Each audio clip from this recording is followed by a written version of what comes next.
To be, ये x equal to a से x equal to b तक कर दिया है।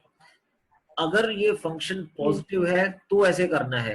बाई चांस ये फंक्शन मान लो नेगेटिव दिया हुआ है, y equal to F X जो है वो नेगेटिव फंक्शन है, मतलब उसका ग्राफ जो है वो x एक्सिस के नीचे है, तो फिर कैसे करना है? तो पहले इसका मॉड करना है फंक्शन का। तो ये मॉड किया हुआ है कि मॉड एफ एक्स, तो मॉड एफ एक्स करके फिर x equal to a to x equal to b करना है, तो हमारे पास एरिया कंप्यूट हो जाएगा। अब इधर देखो कि यहाँ पे अगर मेरे पास इस तरह का एरिया है, area between the two functions, एक फंक्शन तो ये है y equal to F X, एक फंक्शन ये है y equal to G X. तो अगर इस तरह का इंटीग्रल ये एरिया कैलकुलेट करना है तो इन दोनों का डिफरेंस कर देना है, एफ एक्स और जी एक्स का। ये देखो इसने लिखा है एफ एक्स माइनस जी एक्स, और इसका मॉड, ये मॉड क्यों किया है तो मैं एक और पिक्चर दिखाता हूँ। ये पिक्चर देखिए, ये वाली दिख रही है, ये वाली पिक्चर, कभी एफ एक्स फंक्शन ऊपर है, यहाँ एफ एक्स नीचे हो गया, फिर ये एफ एक्स ऊपर चला गया ऊपर, ये दिख रही है ये पिक्चर, ये क्रॉस सा बना हुआ है। ये तो दिख रही है। आज अगर आप मोबाइल पे देख रहे हो तो मोबाइल को ऐसे जूम भी हो सकता है, उसको ऐसे जो है फिंगर से ऐसे करके करो तो वो जूम हो जाएगा। तो अच्छा, अब अगर मान लो मैं एफ एक्स माइनस जी एक्स करूं तो ये जो पहले वाला पोर्शन है इसमें एफ एक्स जो है वो जी एक्स से बड़ा है, तो एफ एक्स माइनस जी एक्स जो है पॉजिटिव आएगा। लेकिन ये जो दूसरे वाला पार्ट है इसमें एफ एक्स से नीचे चला गया है, जी एक्स ऊपर चला गया है, तो अगर एफ एक्स माइनस जी एक्स करेंगे तो ये नेगेटिव आ जाएगा। तो ऐसे ये पॉजिटिव नेगेटिव पॉजिटिव, तो जब हम इसको ऐड करेंगे तो ये एरिया ऐड होने की बजाय ये दो तो ऐड हो जाएगा, इतना सारा बीच में से सब्ट्रैक्ट हो जाएगा, तो ये एरिया इस तरह से कंप्यूट नहीं हो सकता। तो इसलिए उसने ये पिछले पेज पे ये इसमें जो फार्मूला दिया था लास्ट लाइन पे, ये देखो कि F of X minus G of X D X का मॉड किया हुआ है। अच्छा, अब एक और चीज है, कई बार जो function y equal to F X से एरिया कंप्यूट नहीं होता, उसमें हमको x in terms of y लिखना पड़ता है। वो ऐसी सिचुएशन कब आएगी वो भी एक एग्जांपल दिखाता हूँ। अब ये वाली एग्जांपल देखो, ये ग्राफ दिख रहा है। Yes sir. अब इसको मैं y is function of x नहीं लिख सकता। क्यों नहीं लिख सकता y in terms of x? क्योंकि फंक्शन उसको कहते हैं, अगर उसका ग्राफ ड्रा करे तो कोई भी वर्टिकल लाइन ड्रा करो तो ग्राफ को एक ही पॉइंट पे कट करनी चाहिए। दो पॉइंट पे अगर कट हो रही है तो इसका मतलब वो फंक्शन नहीं है। अब जैसे इसका वर्टिकल लाइन ड्रा करें, ऊपर से नीचे ये वर्टिकल लाइन ड्रा करो तो ये कर्व को दो बार कट करेगी, एक बार यहाँ पे राइट और एक बार इधर ऊपर यहाँ पे। तो इसका मतलब इसको मैं y in terms of x नहीं लिख सकता, क्योंकि ये टू वैल्यूड फंक्शन बन जाएगा। यहाँ पे मेरा कोई पॉइंट x है तो x, अगर ये फंक्शन ऑफ x है तो एक x की ये वैल्यू आएगी, एक x की ये वैल्यू आएगी। तो फंक्शन की तो डेफिनेशन होती है कि for each x we have a unique value. तो यहाँ पे यूनिक वैल्यू इस तरह नहीं आ सकती कि I can not write this thing as a function of x, पर दूसरी डायरेक्शन में लिख सकते हैं। It can be written as x as some function of y। x in terms of y लिखे तो अब अगर कोई भी हॉरिजॉन्टल लाइन ड्रा करें तो वो देखो हॉरिजॉन्टल लाइन जो है वो कर्व को एक ही बार कट कर रही है। तो इसका मतलब जब area of curve find out, area under curve find out करना है तो मेरे पास फार्मूला यहाँ तो लगेगा y dx जो पीछे बताया था, या लगेगा x dy कि now x is a function of y। ये देखो यहाँ पे लिखा x is a function of y और dy के साथ इंटीग्रल कर देना है। अगर नहीं समझ आया तो पूछ लो। जैसे ये पहली एग्जांपल है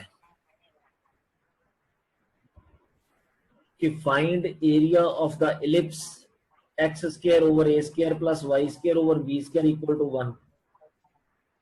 Also find the area of this ellipse between the curve Between. and its lattice vector. कि ये जो इलिप्स है ना, ये देखो बड़ा सिमेट्रिकल है.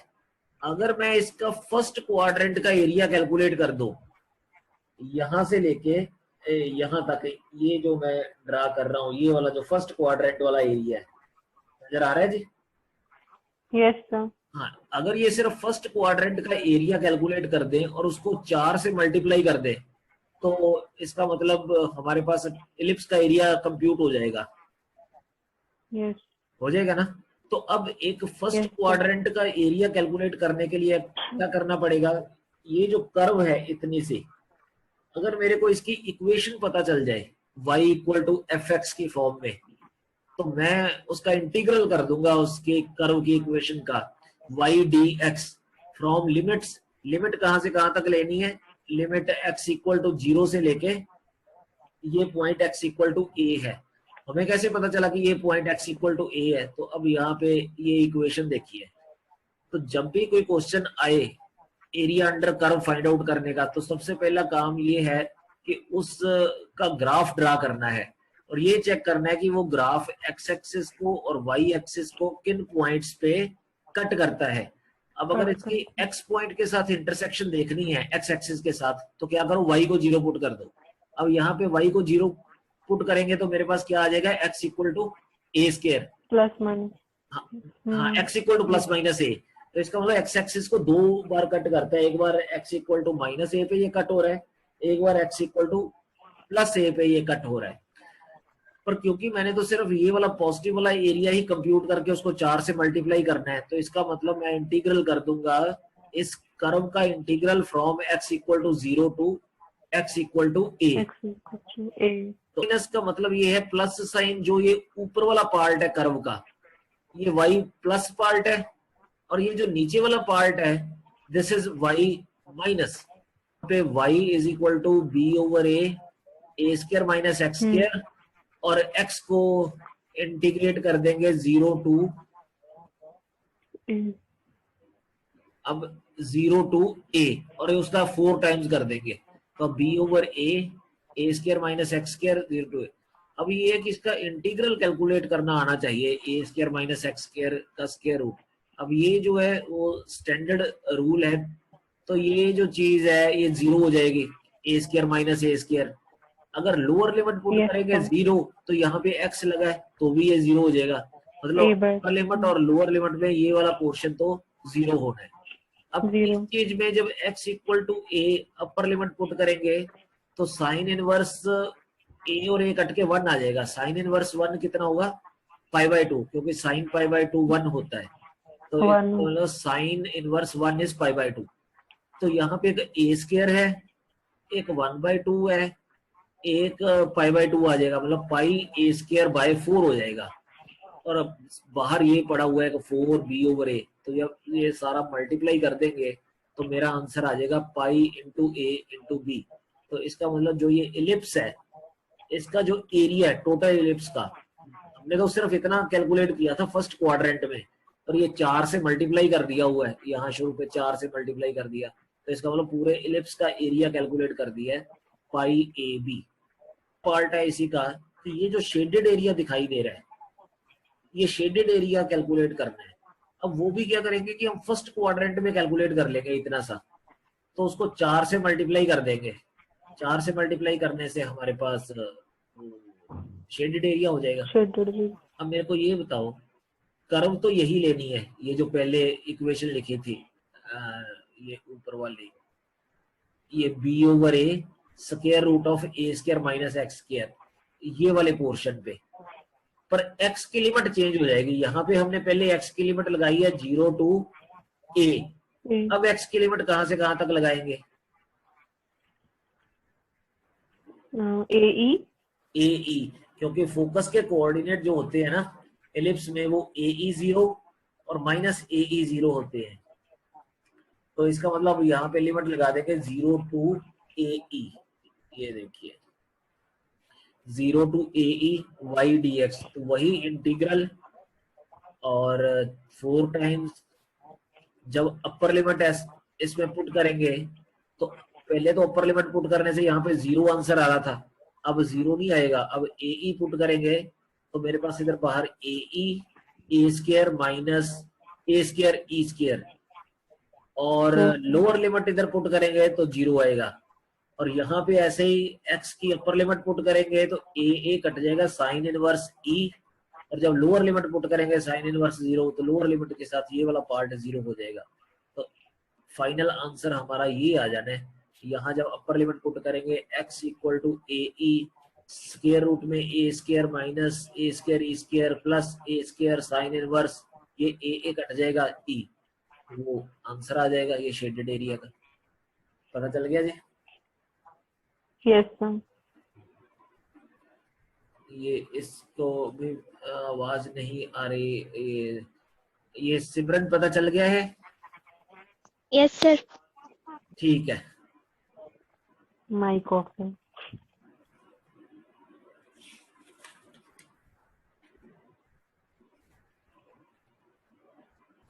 अब ये एग्जांपल 2 देखिए, लिखा कि compute area bounded by the curve Y square minus 4y plus 2x equal to 0।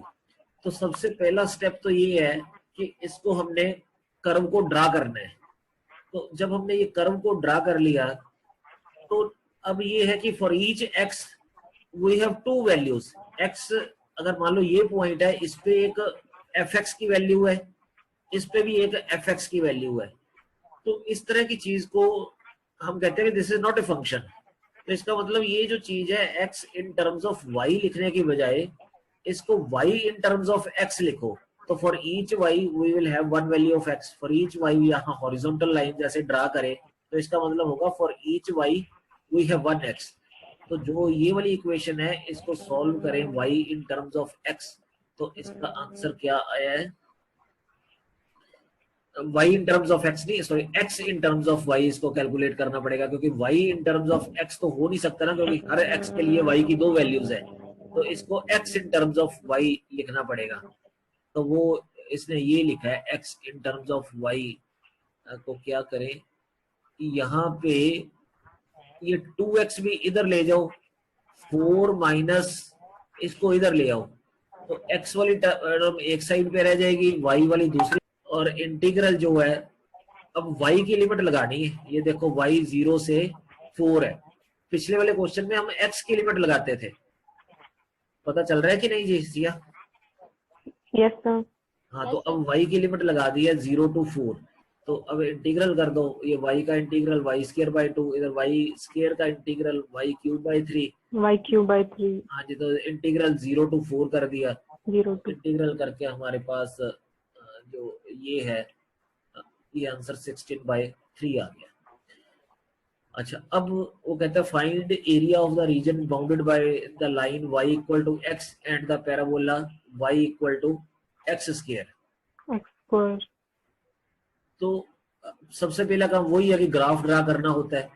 अब जब ग्राफ ड्रा किया तो y equal to x square है, इसका ग्राफ ये पैराबोला आएगा, y इक्वल टू x ये लाइन है, ये आ जाएगी Straight line. Straight line. दूसरा काम ये होता है कि अगर दो कर्व्स हैं तो उनके point of intersection find out करने होते हैं कि वो कहाँ पे कट कर रही है। तो इन दोनों को सॉल्व करो। अगर y की वैल्यू x यहीं पे पुट कर दें तो मेरे पास x equal to x square आ जाएगा।